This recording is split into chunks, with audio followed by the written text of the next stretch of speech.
Portugal. Thank you. I want to know how was your experience working on Pirates of the Caribbean? If you have a funny story to tell us or something like that. Well, my experience was very good. It's been 17 years, of course, since we shot the first one. So many things happened over all that time. I always like to say that the funniest thing ever for me was the fact that we have a little short guy called Marty in the films, who's for some reason has a very delicate stomach. So, you know, we would put him on ships and we would swing him in bone cages. Whenever we did that, he would throw up everywhere, and that became our favorite pastime, was watching Marty throw up. A lot of people throw up on pirates, though, because we're not very good sailors, any of us. You know, you get 50 people on a boat with 2 what we call porta potties, and a lot of breakfast food, and it's a recipe for a mess. It really is.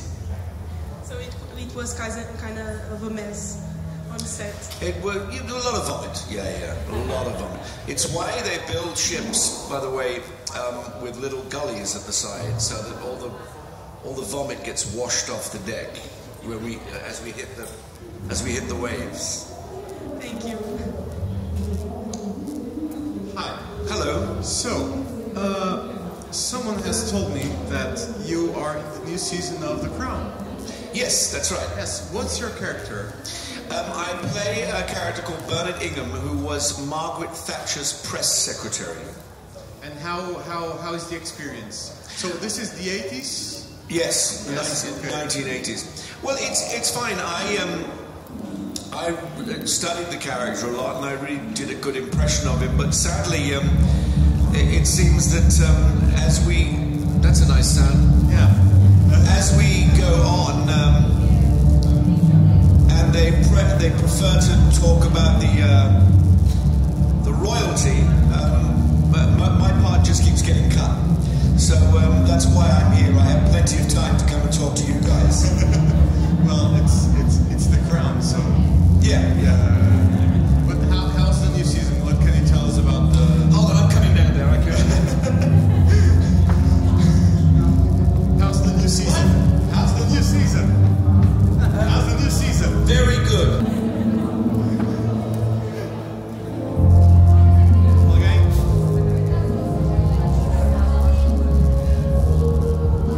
Hi. You participate. Get up here.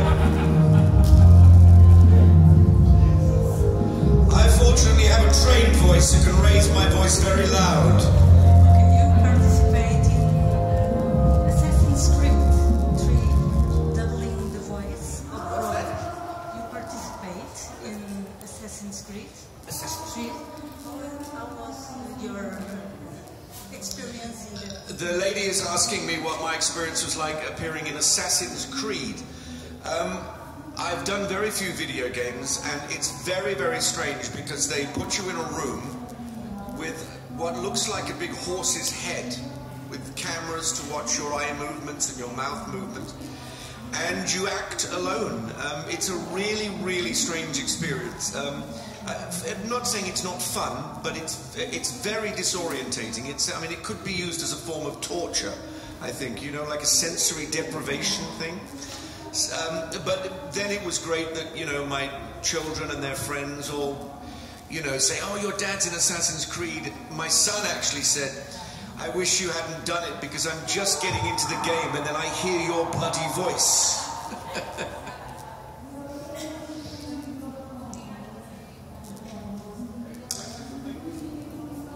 Lady over there?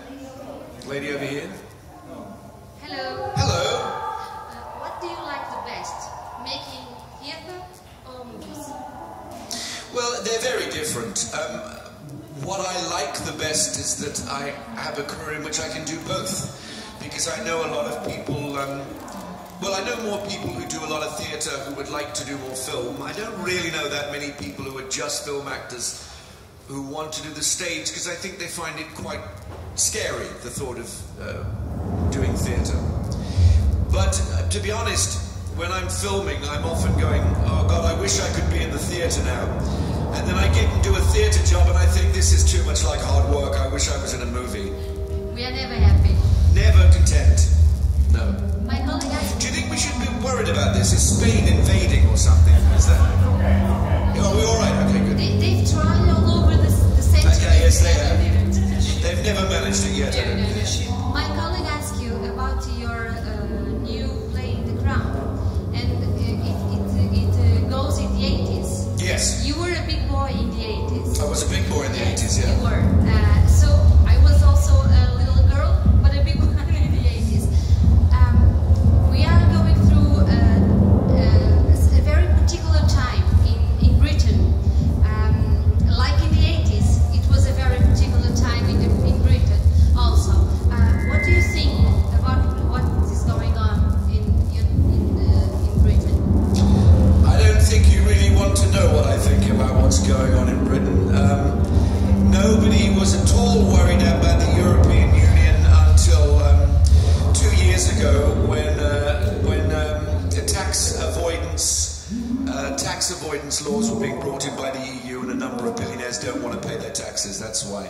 And it's very easy to persuade ill-educated, unhealthy people that it's for their own good. So it's the biggest act of self-harm that any country has ever committed. I rest my case. I personally will be getting my Irish passport soon, so fuck them. Speaking of politics. Oh, do we have to? But go on. You worked with Kiefer Sutherland. Yes. In Designated Survivor. That's right. On the first few seasons, right? No, just the first season. The first season.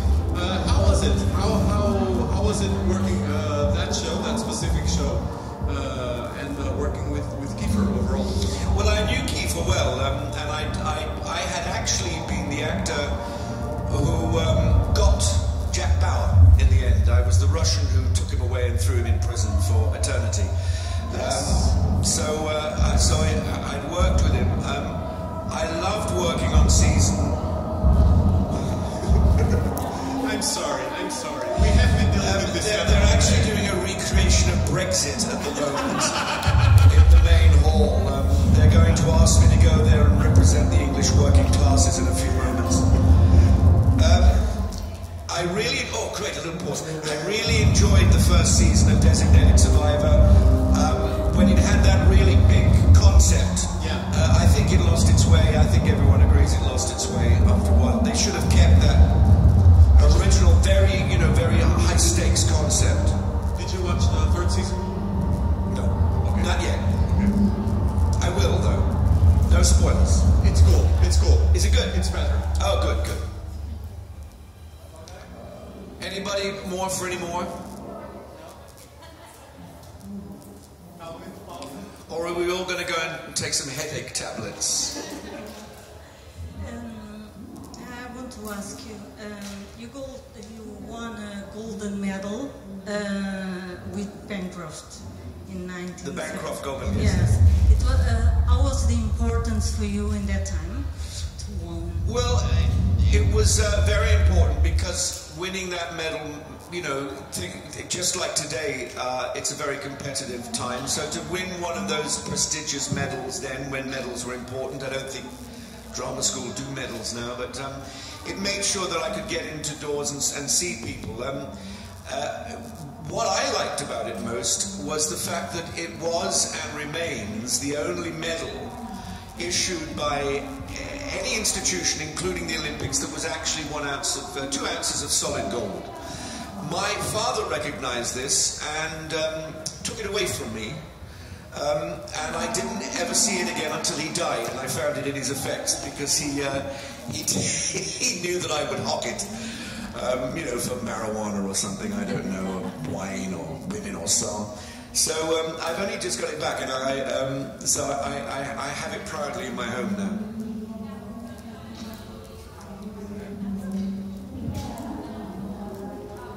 No more questions?